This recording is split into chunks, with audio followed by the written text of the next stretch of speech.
Hello everyone, welcome to lecture force. ये series है special group X के लिए, नेवी डबल ए और एसएसआर के लिए।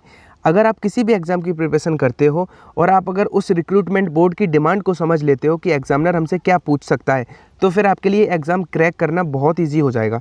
अभी मैंने 4 से 8 नवंबर में जो ग्रुप एक्स का पेपर हुआ है उसको मैंने ऑब्जर्व किया, तो मैंने एक चीज़ देखी है कि वहाँ पे कुछ कांस्टेंट, जो फिजिक्स में कुछ कांस्टेंट होते हैं, कुछ डायमेंशनल फॉर्मूले होते हैं, वो हर शिफ्ट में पूछे गए हैं। तो उसी को एनालाइज करके मैंने ये सीरीज़ शुरू करी है।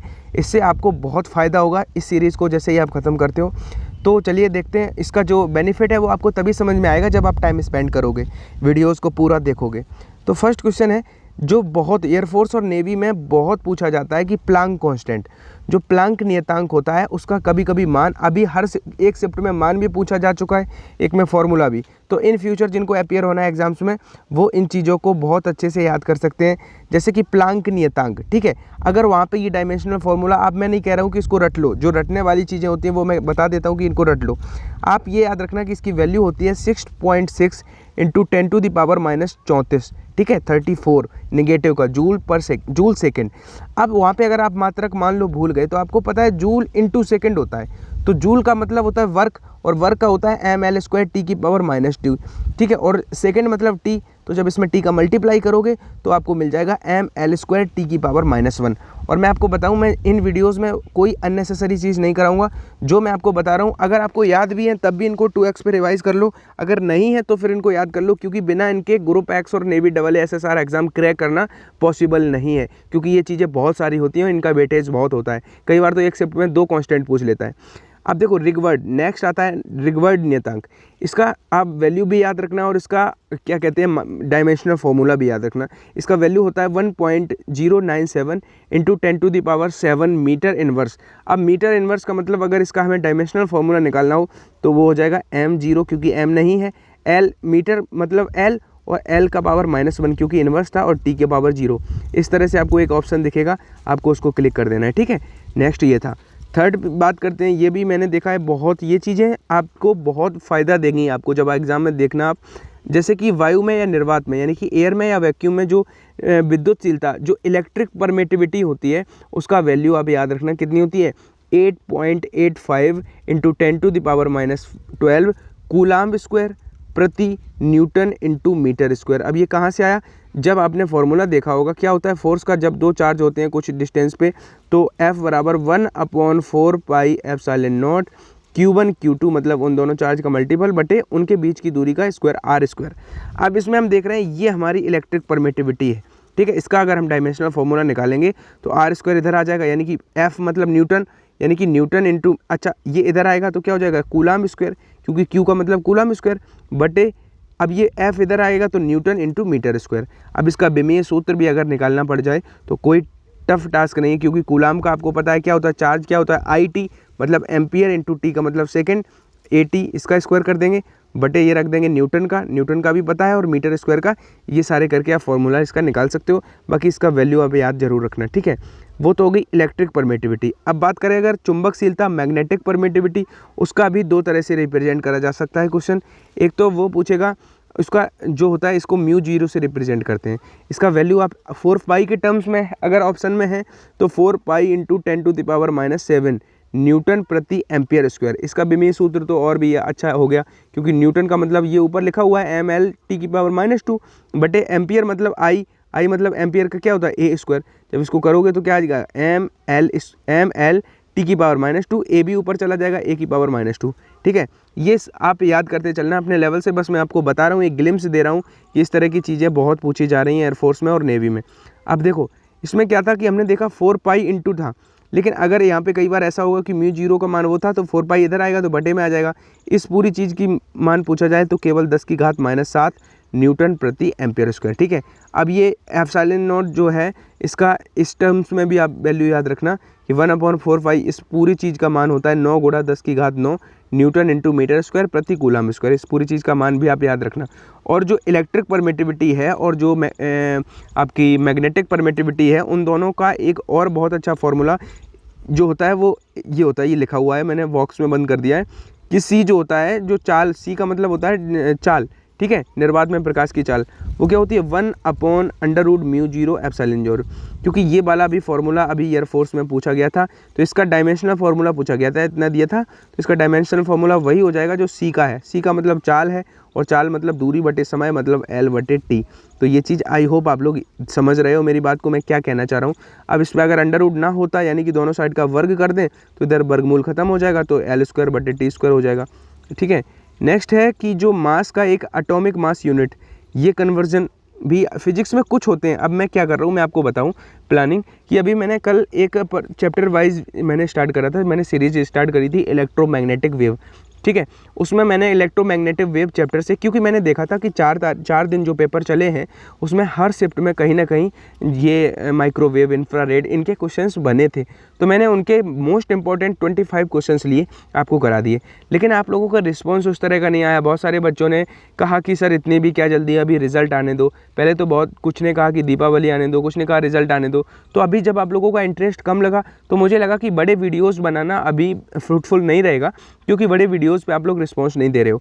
तो मैंने सोचा तब तक कुछ ऐसी छोटी, कभी क्योंकि नेवी और AA और SSR वाले बच्चे हैं वो अभी लगे हुए हैं मेहनत से, तो उनके लिए मैं क्या कर रहा हूँ, कुछ ऐसी चीज़ें दे रहा हूँ। ये चीज़ें आप देख लेना, आपको इसमें कुछ ये ऐसी चीज़ें हैं जो 10 साल पहले भी थी और 10 साल बाद भी रहेंगी। कुछ स्टैटिक चीज़ें हैं, कुछ डायमेंशनल फॉर्मूले, कुछ कांस्टेंट, तो इनको आप याद कर लेना तब तक, क्योंकि अभी चैप्टर वाइज मैं स्टॉप कर दिया हूँ, क्योंकि आप लोग वो नहीं दे रहे हो। तब तक डिजिटल बोर्ड भी आ जाएगा, तो फिर उसी पे क्लासेस करेंगे। लेकिन तब तक ये भी आप बहुत इनको मिस मत करना। एक एटॉमिक मास यूनिट का वैल्यू होता है 1.6 × 10⁻⁻27 किलोग्राम।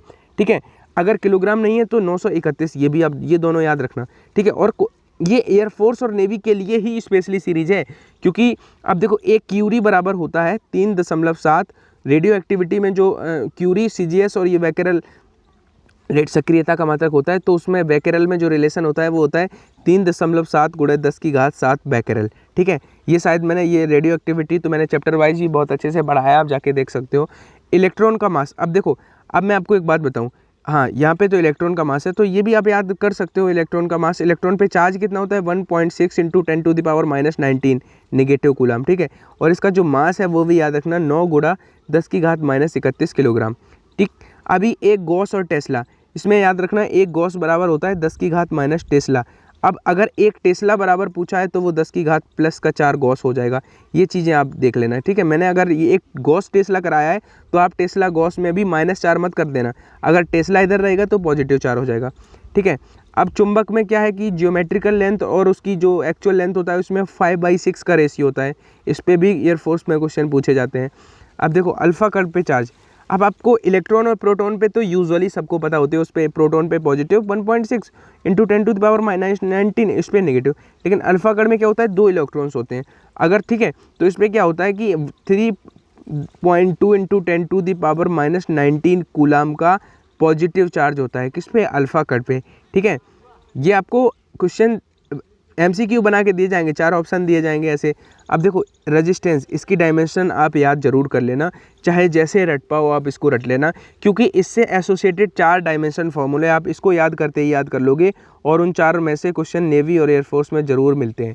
अब देखो प्रतिरोध की आप बेमा याद कर लो, क्या होती है mL² T⁻³ और A⁻²। ठीक है, अब मैं क्या बताऊं, अभी एक बार तो ऐसे भी पूछा गया था कि साइमन किसका मात्रक है, 4 ऑप्शन दे थे, प्रतिरोध, प्रेरका, तो ऐसे थे। तो साइमन जो होता है वो इसका उल्टा होता है प्रतिरोध का, वो क्या होता है विशिष्ट प्रतिरोध होता है, सॉरी चालकता कंडक्टिविटी, तो उसका महो होता है, क्या होता है ओम का उल्टा। जैसे ओम का स्पेलिंग लिखेंगे तो OHM, ओम। ठीक है, ये किसका होता है प्रतिरोध का। अब इसका उल्टा होता है मतलब महो, इसी को हम ओम इनवर्स भी कहते हैं, इसी को हम साइमन भी कहते हैं, याद रखना। साइमन जो होता है वो कंडक्टिविटी का मात्रक होता है और इसको चालकता कहते हैं। ठीक है, इसका जस्ट उल्टा, अगर आपने प्रतिरोध की बेमा याद कर ली तो अगर चालकता की पूछी गई तो बस इसमें नेगेटिव कर दो, -2 +3 कर दो, जो पॉजिटिव है वो नेगेटिव कर दो, क्योंकि उसका जस्ट अपोजिट था तो इन्वर्स कर दिया। अब देखो यहाँ से 2 बातें बहुत ज़रूरी, कि जो तार होता है, कई बार एक क्वेश्चन ऐसे पूछा जाता है, नेवी में बहुत पूछता है ये क्वेश्चन, कि अगर एक वायर है उसकी हम लेंथ को खींच के अगर उसको n गुना कर दें तो उसका नया जो रेजिस्टेंस होगा वो कितने गुना हो जाएगा। तो वो तो जैसे मान लो खींच के 4 गुनी करी गई है लंबाई, तो उसका प्रतिरोध 4 का स्क्वायर यानी कि 16 गुना हो जाएगा। ठीक है, अगर पहले 5 था तो अब 80 हो जाएगा, ये तो बात रही। लेकिन इस पे भी अब क्वेश्चन बनने लगा है कि तार को खींचकर उसकी त्रिज्या 1/n गुनी कर दी जाए, मतलब त्रिज्या ऐसे कहेगा कि उसको खींच के त्रिज्या 1/5 गुनी कर दी गई तो प्रतिरोध कितने गुना हो जाएगा, तो तब n की पावर 4 करना होगा।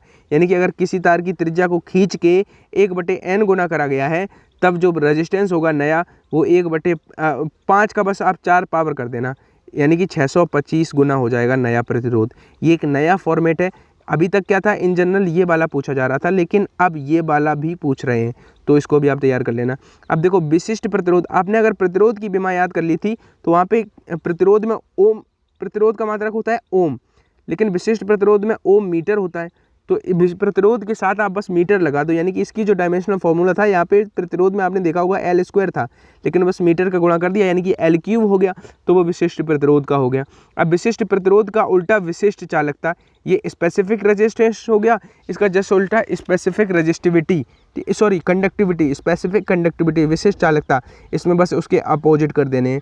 ठीक है यार, मैं हमेशा क्या करता हूँ, मैं कुछ प्लान करता हूँ, लेकिन मैं ये सोच रहा था कि मैं 10-10 मिनट में ऐसे कुछ 20-20 10-10 बातें आपको बताऊँगा, लेकिन ये ड्यूरेशन बहुत बड़ा होता चला जा रहा है, पता नहीं क्यों, क्योंकि मैंने बहुत सारी ऐसी चीज़ें लिख ली हैं और अभी मैं बड़े वीडियोज़ बनाने के मूड में नहीं हूँ। तो कुछ हर वीडियोज़ में आपको ऐसी चीज़ें मिलेंगी जिनको आप चाह के भी स्किप नहीं कर सकते हो। अगर जैसे आप जो एवोगाड्रो नंबर होता है ये आप मतलब आपको याद होना चाहिए, जैसे कि मोलर गैस जो गैस नियतांक होता है उसका वैल्यू आप याद रखना ही पड़ेगा आपको।